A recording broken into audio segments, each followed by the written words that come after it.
Okay, so we're jumping into match 7 a little bit late, but we've got Lomanic versus Azer in the first Hearthstone for Noobs tournament. Tournaments for Noobs. And it looks like it's Hunter versus Warlock. Well, we played against Lomanic's Warlock and lost ourselves. We haven't played Azer yet, so we'll see how this one pans out. You got the Raptor out there, which is probably going to end up trading. But we'll see how Lomanic wants to take a line here. Okay, he's playing the Patriarch. That gives the protection. Is he still going to trade? No, he's going to go face. Okay, knowing that the Raptor can't just push straight through the Patriarch. Although having said that, he might have a new option. Okay, and then of course there's always Huffer. We'll get it done. And he doesn't want to trade though. He doesn't want to trade. He's going to go ahead and attack the face and leave that spell damage creature up.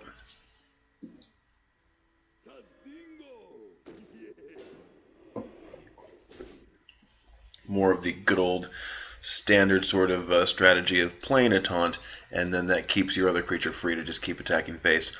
But I think that as we see boards develop here, there's going to have to be some trading done. Obviously now the Hunter can't get through this taunt without taking care of it, so he's going to buff up Huffer. And basically Huffer there is going to be responsible for killing two pretty big health taunts. And there's the board clear now.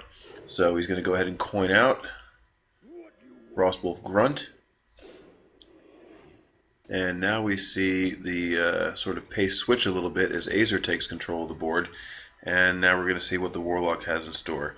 Okay, so he's going to play a Taunt and a Succubus. I think he wants to drop one of the Shattered Sun Clerics. I think I would have preferred losing the Dragonly mechanic. I like the buffs, but the Dragonly mechanic does give you two bodies when you play it, so that's not too bad.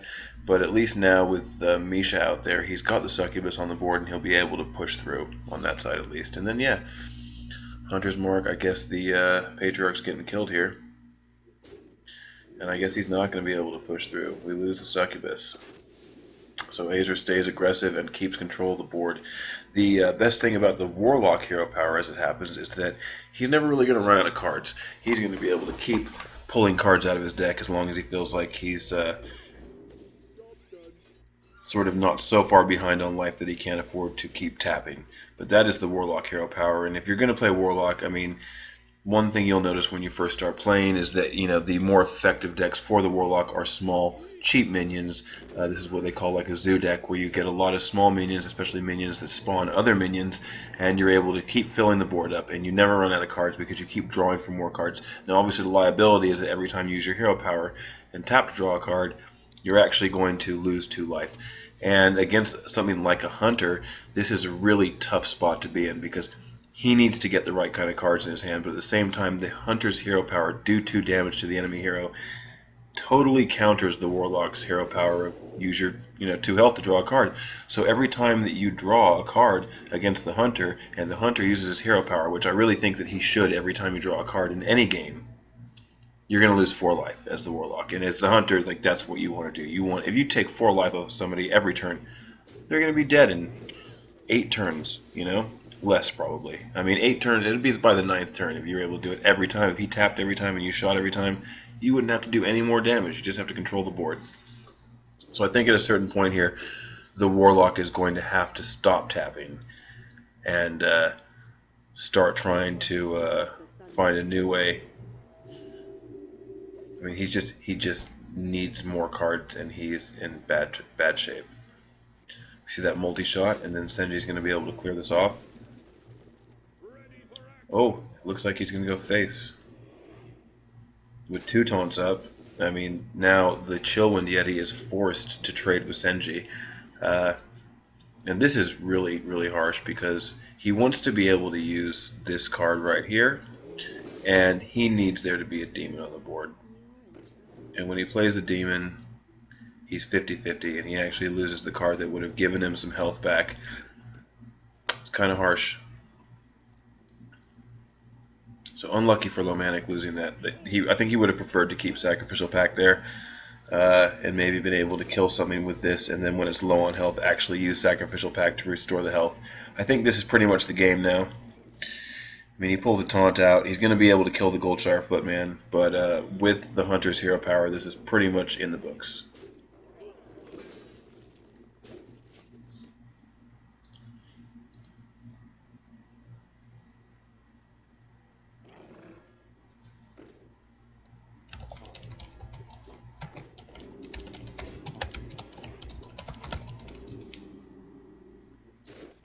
Wow, that is a big, big board from the Hunter. And more taunt, but just really not enough. And I think that's it for Lomanic.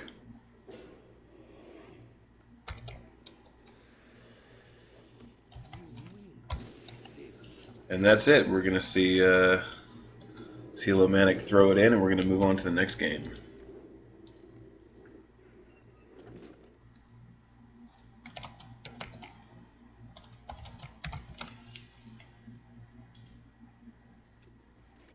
And here they go straight back into it. So we know that it was, yeah, it was the Warlock that went down, and now Lomanic's going to say, I'm not going down without a fight. He's going to pull out his Mage deck, his Mediv Mage, and this is going to be fun to watch. We got Mage on Mage action, and for one time it doesn't look like you have the same character playing the same character.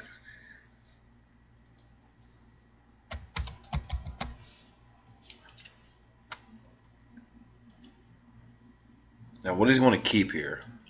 You're playing another Mage. Yeah, you want to keep both your Frostbolts. That's like your early game removal.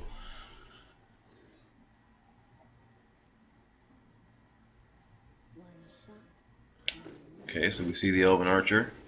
Just come straight out and ping him in the face.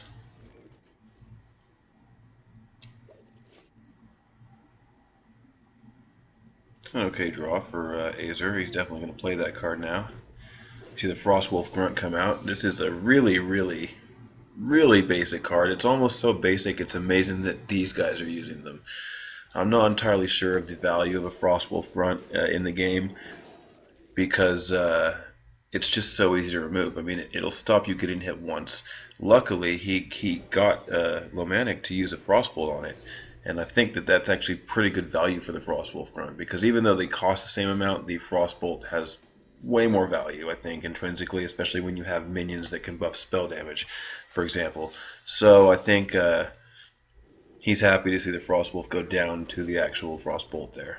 We got a lot of frost in that whole statement. Too much frost. You need to get warmed up a bit here. How about a fire blast to the face?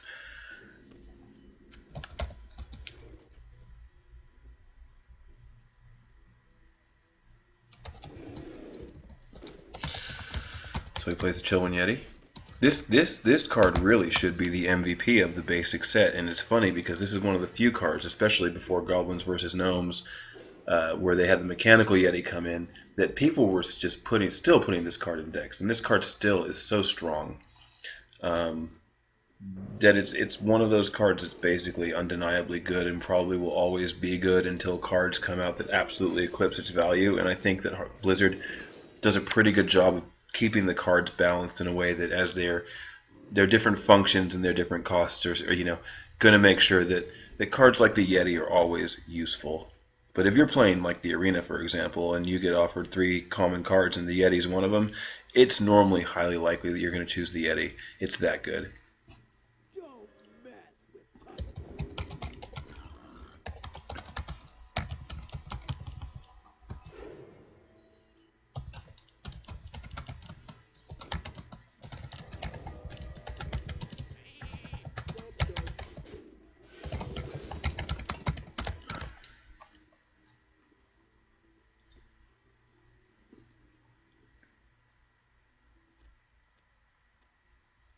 So that Garabashi Berserker gets instant polymorphed, and then he polymorphs back on the Yeti. And plays an Iron for Grizzly.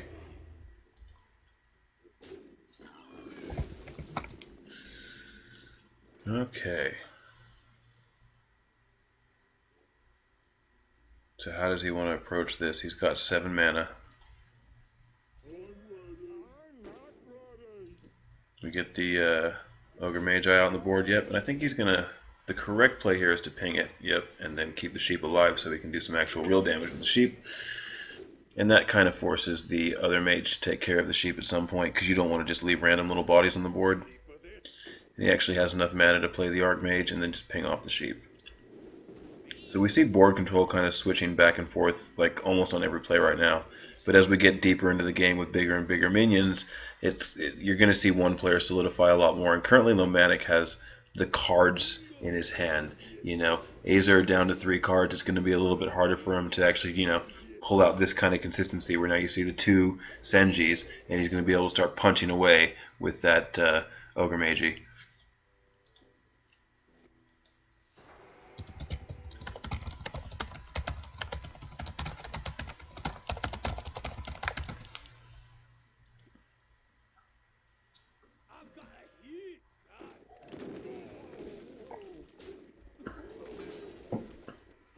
So look at that. He manages to draw into Stormpike Commando, and using the spell damage buff to play Arcane Intellect actually pushes through 1 whole Senji and still has a pretty solid board.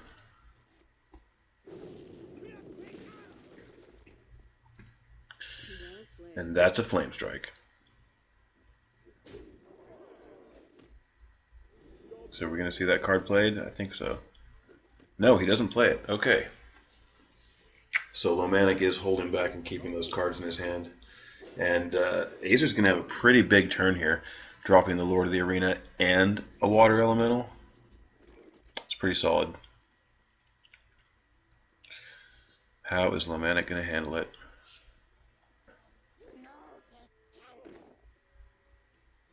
Going for the randomness. Now what he wants here is he wants this to get hit twice, or at least once. And then he can ping and trade with Senji. And I think now is about time to see this come out. And there it is. So what he's got here is he's basically got a way to handle the Water Elemental. And now that they're both down to very few cards, I'm going to see what Azer draws here. Oh, good timing on that one.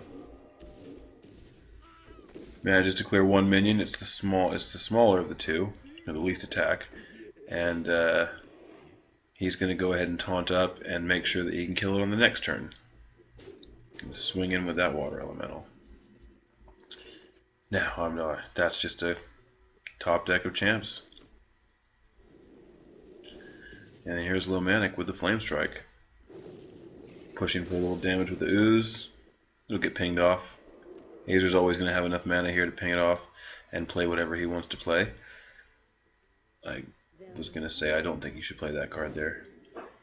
And Nightblade, we see the first appearance from Nightblade, I think. And this is a card that a lot of people ignore almost completely.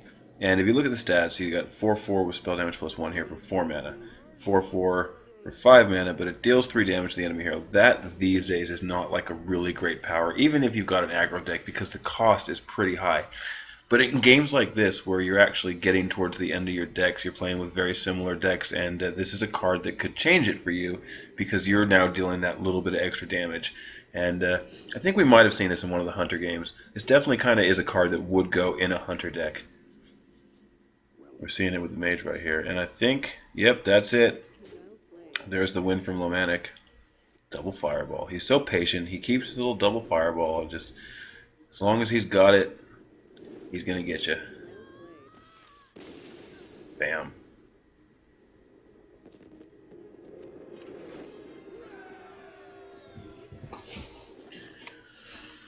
All right.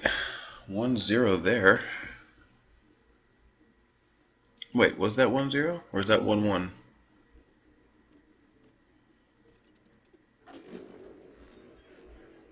That's right, it's 1-1, and now we're going to see the actual sort of, this is the game that matters now. It's almost like they came in for just one game heads up.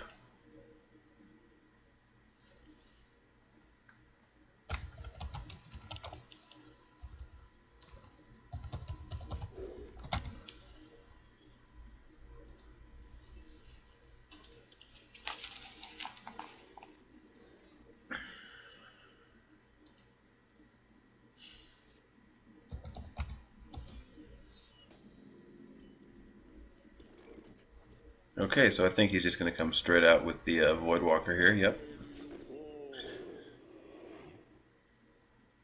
And now Azer's hand of, he's actually got some reasonable minions to play on curve here.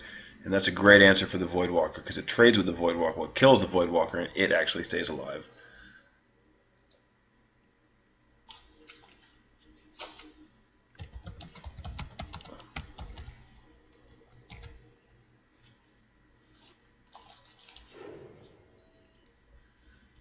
So he's going to coin out the Shattered Sun Cleric, and now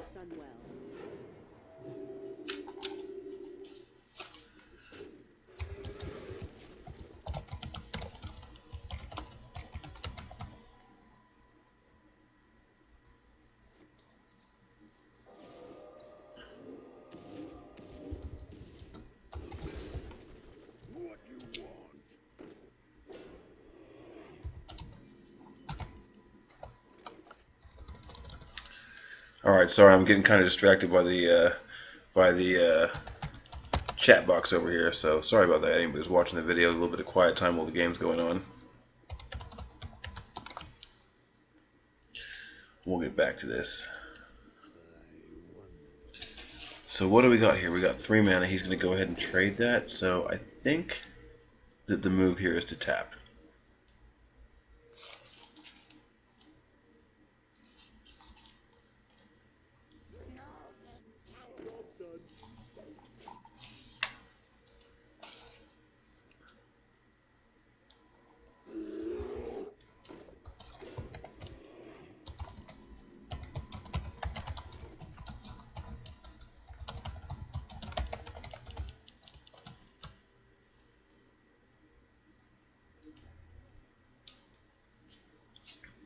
So that's a pretty big Shadow Bolt. Unnecessarily large. It actually would have got the job done anyway. But that's that Warlock removal. Warlock removal seems a little pricey. That's just the way it goes.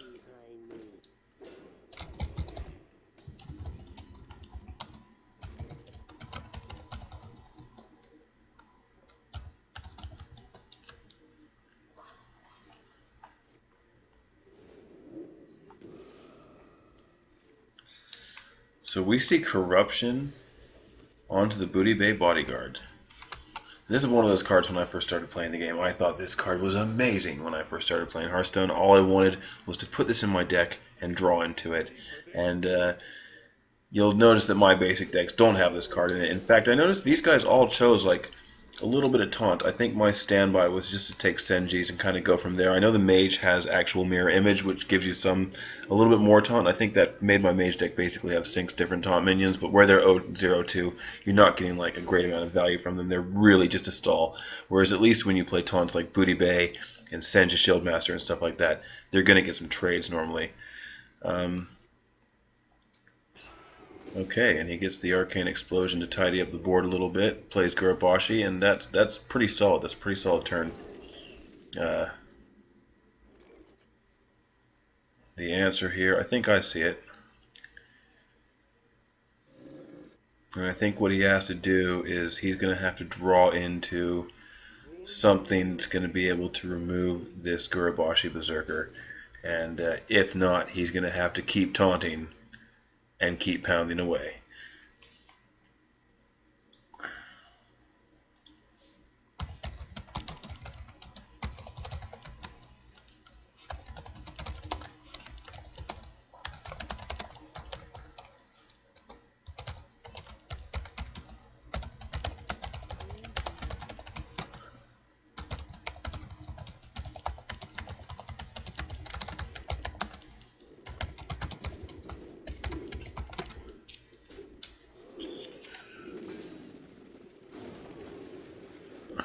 Okay, the Frost Nova is going to hold him up a little bit here. And that Gurubashi grows. Double Yeti. He's probably going to want to draw into Flame Strike here. I mean, let's see. He's got 11. Oh, it's very close. I think he could pull it off. I think if he wants to go for it here, luck-wise, he can pull it off.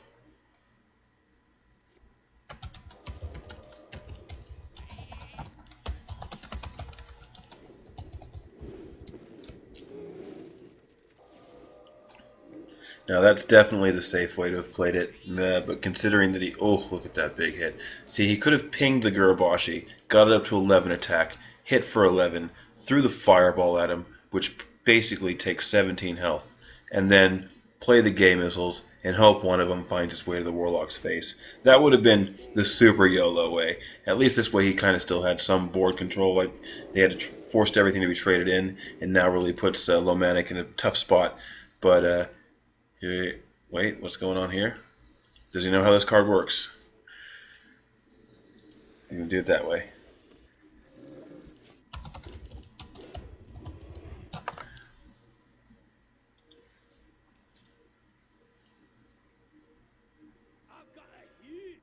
And that is unfortunate. I think he was hoping to get a hit out of her. And that is hilarious because now he's in the same spot. He cannot just play this card. He needs to. Oh, wow. Oh, that works. That actually works right there. And then he gets to actually still have a body. That's pretty good. I don't know if it's enough, but it certainly is a little bit of a comeback now that we move into the top deck stages.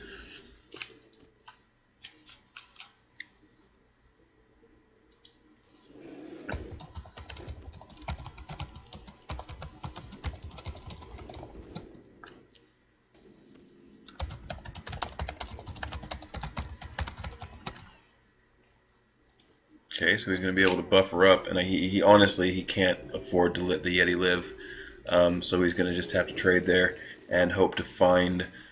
Oh, that'll do it. So there you go, Azer with the win and comes out of the actual bracket 2-1.